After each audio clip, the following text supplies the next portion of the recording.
Hello friends, very good morning. Most welcome in Gyan Bindu Academy YouTube channel. Here I am discussing most important question of the cell biology and basically part of the plasma membrane structure and function. आपको पता है कि plasma membrane का दो चीजें structure और function इतना important है कि लाइफ साइंस का कोई ऐसा एग्जाम नहीं होगा जहां से यहां से क्वेश्चन ना आए। एग्जाम अगर लाइफ साइंस का है तो क्वेश्चन प्लाज्मा मेम्ब्रेन ऐसा हो ही ना सकता हो कि ना आए, चाहे आपने बीएससी में पढ़ा हो, एमएससी में पढ़ा हो, सीएसआईआर, आईसीएमआर, डीबीटी, जेएनयू, जितने भी एग्जाम है, आईआईटी जैम हो गया, गेट हो गया, कुछ भी पढ़ो, प्लाज्मा मेम्ब्रेन आपका साथ नहीं छोड़ेगा। मुझे पूरा यकीन है आपने कभी ना कभी एक बार जरूर plasma membrane fluid mosaic model पढ़ा होगा। आओ देखते हैं, सिंपल छोटे छोटे क्वेश्चंस प्रॉपर सॉल्व करो। आप देखिए कैसे सॉल्व करते हैं क्वेश्चंस को। बोल रहा है which one of the following fatty acid will not, important मैंने क्या बोला आपसे, not form in biological membrane.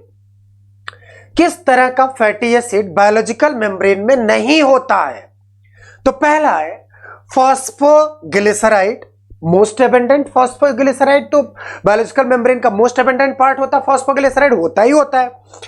फिर कह रहा है कि मोनोएसाइल ग्लिसरॉल, दूसरा है आपका डाइएसाइल ग्लिसरॉल भी होता है, कोलेस्ट्रॉल तो होता ही होता है। तो हम बातें क्या करेंगे मोनोएसाइल ग्लिसरॉल में। आपने पढ़ा होगा कि मोनोएसाइल ग्लिसरॉल, अगर हम स्ट्रक्चर देखें मित्र, तो स्ट्रक्चर जब आप पढ़ते हैं तो स्ट्रक्चर में आपने क्या पढ़ना होता है, CH2O, फिर आप ऐसे पढ़ते हैं कि यह फैटी एसाइल टेल है, फिर आप पढ़ते हैं CHO, फिर ये फैटी एसाइल टेल है, फिर क्या है ये CH2O। यहां पर अगर फॉस्फेट लगा हुआ है या डिपेंड कर रहा है क्या लगा हुआ, उसके अकॉर्डिंग हम इसका क्लासिफिकेशन करते हैं। तो अगर दो फैटी एसाइल टेल है तो हम लोग इसको बोलते हैं डाइएसाइल ग्लिसरॉल। क्या बोलते हैं आप? Diacyl glycerol. और in case of diacyl glycerol आपने पढ़ा होगा hydrophilic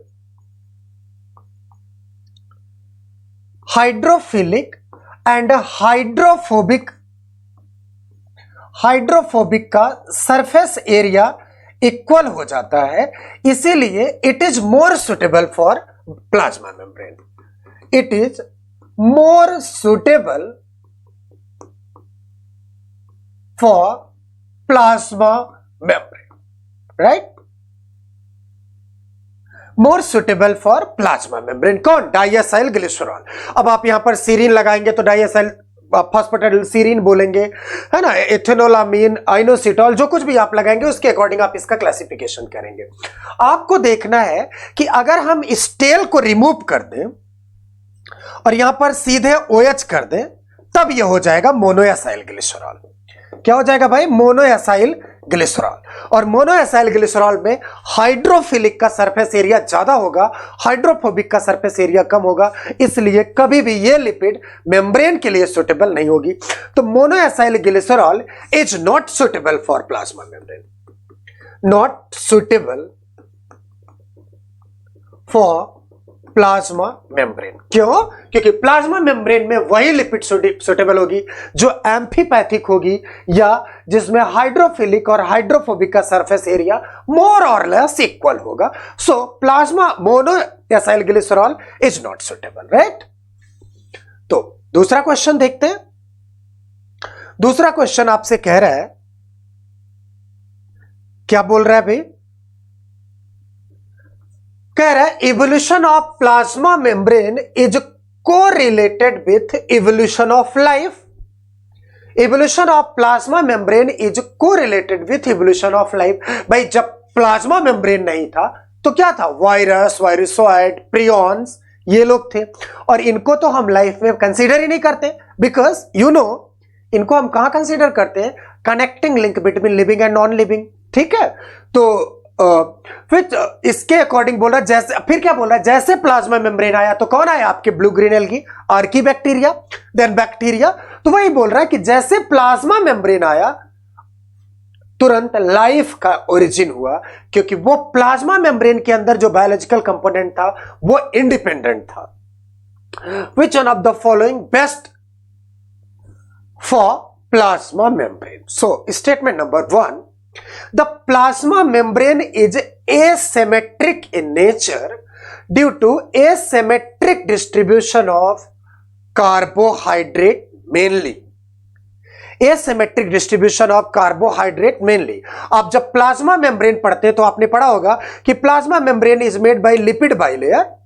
plasma membrane is made by lipid bilayer in which carbohydrate is found at outer region. कहां पर पाया जाता है? आउटर रीजन पर. तो वही बोल रहा है कार्बोहाइड्रेट मेनली. बात मेनली की कर दी तो सेफ कर दिया है इसको. फिर बोल रहा है plasma membrane is asymmetric due to phospholipid distribution both side equal. अगर बोथ साइड इक्वल होगा तो क्या बात कर, तो फिर क्यों एसिमेट्रिक होगा? तो फिर सिमेट्रिक हो जाएगा. फिर बोल रहा है asymmetricity is mainly provided by cholesterol. Friends ध्यान से सुनिए, कोलेस्ट्रॉल दोनों लीफलेट में, चाहे आउटर हो चाहे साइटोसॉलिक हो, दोनों लीफलेट में इक्वली डिस्ट्रीब्यूटेड हो रहा है, होता है. फिर बोल रहा है asymmetricity is not regular feature of the plasma membrane. So सारे गलत हैं, ऑप्शन ए सही है. क्योंकि प्लाज्मा मेम्ब्रेन को आप प्लाज्मा मेम्ब्रेन को एक साथ ऐसे निकालिए, निकालने के बाद फ्रिज फ्रैक्चर टेक्निक के थ्रू रख दीजिए. आप माइक्रोस्कोपी से देख के बता सकते हैं स्टेनिंग करके कि कौन सा आउटर होगा कौन सा इनर होगा. रीजन जहां कार्बोहाइड्रेट होगा वो आउटर होगा, क्योंकि carbohydrate exclusively located at outer region. वो साइटोसॉलिक लीफलेट पर कार्बोहाइड्रेट होता ही नहीं है. ठीक है. तो नेक्स्ट बोल रहा है आपसे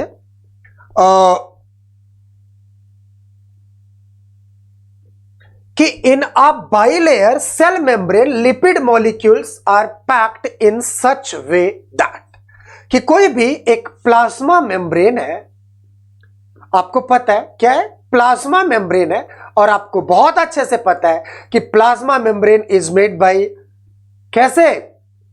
fatty acid, amphipathic fatty acid. तो आपने देखा कि इस एम्फीपैथिक फैटी एसिड में ये जो पोर्शन दिखाई देता है it is hydrophilic head group. क्या बोलते हैं हम लोग? Hydrophilic head group. Head group. और ये रेड वाला पार्ट क्या है फ्रेंड्स? रेड वाला part is called hydrophobic tell. क्या है? Hydrophobic tell. अब आप ऑप्शन को रीड करिए. बोल रहा है द हाइड्रोफिलिक टेल. ध्यान से सुनेंगे, टेल कैसा होता है? हाइड्रोफोबिक. ऑप्शन में क्या बोल रहा है? Hydrophilic tail. टेल कभी हाइड्रोफिलिक होता ही नहीं, आगे पढ़ने की जरूरत ही नहीं है. फिर कह रहा है the hydrophilic head are sandwiched between hydrophilic head. दूसरा बोल रहा है hydrophobic tails are sandwiched between hydrophilic head. दो हाइड्रोफिलिक हेड के बीच में सैंडविच कौन हो रहा है? Hydrophobic tail. तो ये ऑप्शन खत्म हो गया. The hydrophobic head are sandwich छोड़ दो. तो कौन सा ऑप्शन सही हुआ? बी. क्यों? दो हाइड्रोफिलिक हेड ग्रुप के बीच में सैंडविच कौन हुआ है? आपका हाइड्रोफोबिक टेल.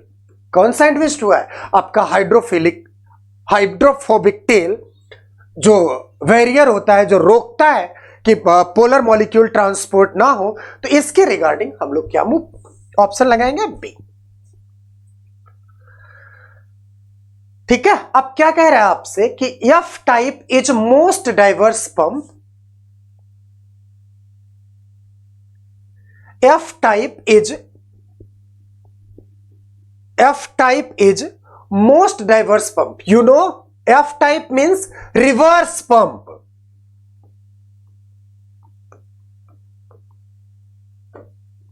कैसा पंप? Reverse pump. तो कह रहा है F type pump is most diverse pump and found in all living organisms. सबके पास होता है. That pumps proton ions. Some statements are given below regarding F type pump. Simple सा concept है. क्या कह रहा है ये कि F टाइप पंप है कुछ इस तरह पर, जिस पर आपने पढ़ा F0 और F1 कह रहा है कि F0 F1 क्या करता है, प्रोटॉन को पंप करता है। कुछ स्टेटमेंट इसके रिगार्डिंग लिखा हुआ है। तो पहला स्टेटमेंट क्या है, कह रहा है it is called reverse pump because it pump proton from high concentration to low concentration. Proton को कहां से कहां की तरफ करता है, high concentration to low concentration. H plus को पंप कर रहा है from high concentration to low concentration, बिल्कुल ठीक है। प्रोटॉन को हाई कंसंट्रेशन से लो कंसंट्रेशन की तरफ पंप करता है और साथ में इसका काम क्या होता है, एटीपी का formation from ADP plus inorganic phosphate. ये कहां पर होता है, हमारे माइटोकॉन्ड्रिया में होता है। माइटोकॉन्ड्रिया में प्रोटॉन को कहां से कहां पंप कराता है, प्रोटॉन को पंप कराता है कहां पर, दो मेम्ब्रेन के बीच में जो स्पेस है that is called intermembranous space से कहां लाता है, मैट्रिक्स में। क्लोरोप्लास्ट में कहां पर होता है, याद करो स्ट्रोमा पे, थाइलाकॉइड मेम्ब्रेन पर लगा होता है और थाइलाकॉइड पर प्रोटॉन को कहां से फेंकता है, जो आपका स्ट्रोमा वाला रीजन है, और स्ट्रोमा के अंदर क्या था, थाइलाकॉइड मेम्ब्रेन, थाइलाकॉइड मेम्ब्रेन के अंदर ल्यूमेन। तो ल्यूमेन से प्रोटॉन को कहां पहुंचा रहा था, स्ट्रोमा में, है ना। बैक्टीरिया के मेम्ब्रेन पर भी यही कहानी है। तो अब हम लोगों ने क्या देखा कि ये स्टेटमेंट बिल्कुल ठीक है। फिर क्या कह रहा है, it pump proton from low concentration to high concentration, B वाला गलत हो गया। It is located on thylakoid membrane at luminal surface. फिर कह रहा है it is located at inner mitochondrial membrane at matrix side. तो ये ल्यूमिनल सरफेस पर नहीं होता, किस सरफेस पर होता है, स्ट्रोमल सरफेस पर होता है। कहां पर होता है, स्ट्रोमल सरफेस पर होता है। तो सी स्टेटमेंट आपका गलत, डी स्टेटमेंट आपका सही।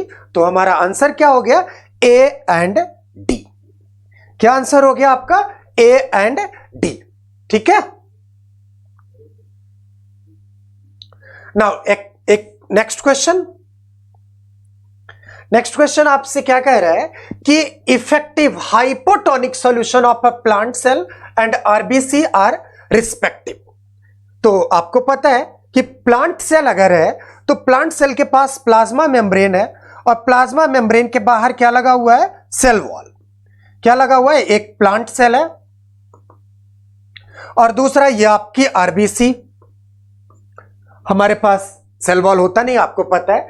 फिर क्या कह रहा है आपसे, कह रहा है इन दोनों को हमने हाइपोटोनिक सॉल्यूशन में डाल दिया। कहां पर डाला है आपने, हाइपोटोनिक सॉल्यूशन में डाल दिया।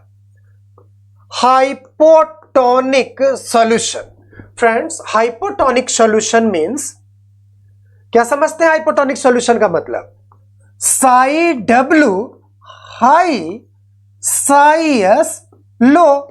So you know water will move from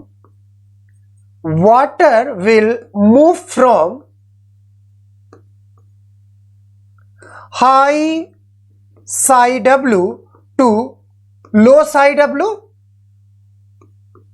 high psi W to low psi W। तो सारा पानी बाहर से अंदर जाएगा। इसका मतलब क्या फेवर होगा, इंडो ऑस्मोसिस।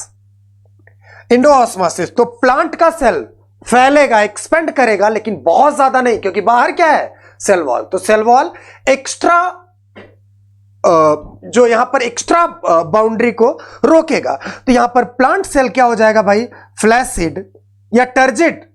प्लांट का सेल फुल्ली टर्जिड होगा, प्लांट का सेल टर्जिड होगा और अपना आरबीसी टूट जाएगा। अपना आरबीसी क्या हो जाएगा, रप्चर कर जाएगा, बर्स्ट कर जाएगा। इसको हम लोग बोलते हैं ऑस्मोटिक बर्स्टिंग। तो आंसर क्या लगाएंगे, ए, टर्जिड एंड बर्स्ट।